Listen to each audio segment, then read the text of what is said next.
কারণ আমাদের সমন্বয়কদের প্রতি আমাদের আস্থা এবং বিশ্বাস অটুট রাখতে হবে এবং তাদের প্রতি আমাদের আসলে বিশ্বাস আছে।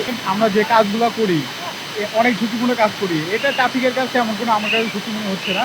হ্যাঁ, খুব ভালো লাগলো দেখে ট্রাফিক হচ্ছে নি এরা ছাত্ররা খুব ভালো করিচ্ছে, রোড ঘাট ক্লিয়ার করছে, খুব ভালো লাগলো দেখে। দেখেন আজকে এ দল ক্ষমতায় থাকবে 15-20 বছর, আরেক দল থাকবে না, তারা অত্যাচারিত হচ্ছে।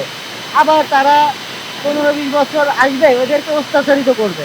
আসলে এখানে যারা স্বেচ্ছাসেবক হিসেবে কাজ করতেছেন ম্যাক্সিমামই স্টুডেন্ট, এর পাশাপাশি যারা অনেকেই আছে স্টুডেন্ট ছাড়াও তাদের জন্য এখানে দেখতে পাচ্ছেন মাম পানি আছে, ফ্রেশ পানি আছে, বিভিন্ন আবার লেকচার বিস্কিট আছে, বিভিন্ন খাবার আছে, লেকচার বিস্কিট আছে, তারপরে বিভিন্ন রকমের খাবার এখানে তারা যারা দিয়ে গেছে, বিভিন্ন কোম্পানি এখানে প্রোভাইড করেছেন।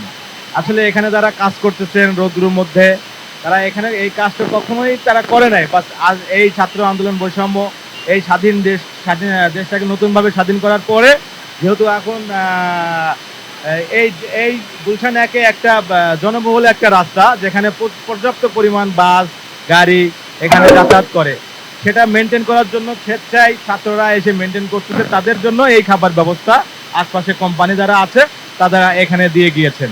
আসলে আমরা সাধারণ শিক্ষার্থী, আমরা দেশের জন্য আমরা যেটা মনে করেছি যে এটা আমাদের প্রাণের দাবি, সাধারণ মানুষের দাবি, সেই অনুযায়ী আমরা করে দিচ্ছি। এখন সাধারণ মানুষ যদি সেই ভাবে চাই, আমরা সাধারণ মানুষ যেভাবে চাই আমরা সেটাকে আমরা সমর্থন করবো এবং সাধারণ মানুষের দাবিটাই আমরা তুলে ধরবো ইনশাল্লাহ। আমরা সেদিকে আমরা লক্ষ্য রাখবো। কারণ আমাদের সমন্বয়কদের প্রতি আমাদের আস্থা এবং বিশ্বাস অটুট রাখতে হবে এবং তাদের প্রতি আমাদের আসলে বিশ্বাস আছে। তারা এমন সিদ্ধান্ত নেবে বা আমাদের যেই অন্তর্বর্তীকালীন সরকার যিনি হবেন, তারা আমাদের ছাত্র জনতার আকাঙ্ক্ষা পূরণ করেই একটা নির্বাচন দিবে এবং সেই নির্বাচন আসলে জনগণেরই নির্বাচন। আসলে জনগণ সেখানে ভোট দেবে, যাকে নির্বাচিত করবে সেই আসবে। আমরা যে কাজগুলো করি অনেক ঝুঁকিপূর্ণ কাজ করি, এটা ট্রাফিকের কাছে এমন কোনো আমার কাছে ঝুঁকি মনে হচ্ছে না। তবে আলহামদুলিল্লাহ কাজটা করতে পেরে নিজেকে অনেক গর্ববোধ করতে পারছি যে বাংলাদেশের সৈনিক নাগরিক হয়ে এবং বাংলাদেশের একজন ফায়ার সার্ভিসের কর্মী হয়ে যে পুলিশের যে দায়িত্বগুলো ছিল সেগুলো আমরা যে পালন করতে পারতেছি, এই জন্য নিজেকে অনেক নিজের কাছে অনেক ভালোবাসতে আর কি।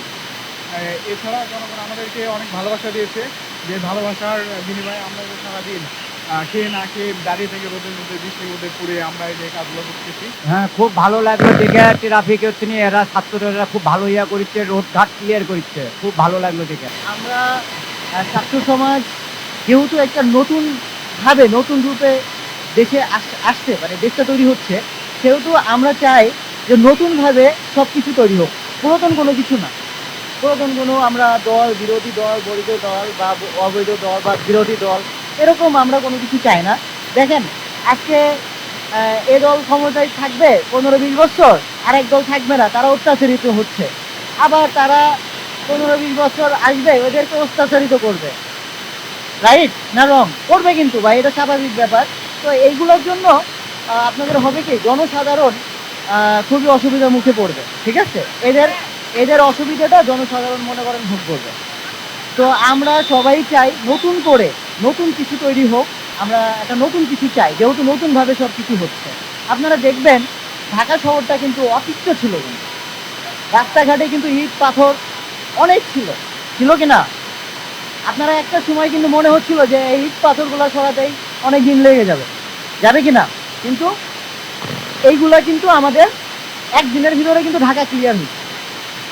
আমাদের স্টুডেন্টরা প্রত্যেক নিয়ত দিন রাত পরিষ্কার পরিচ্ছন্নতার কাজে আছে। এখানে ইউনিট আছে, পরিষ্কার পরিচ্ছন্নতার ইউনিট আছে, ট্রাফিক ইউনিট আছে, মানুষ সেবা ইউনিট আছে,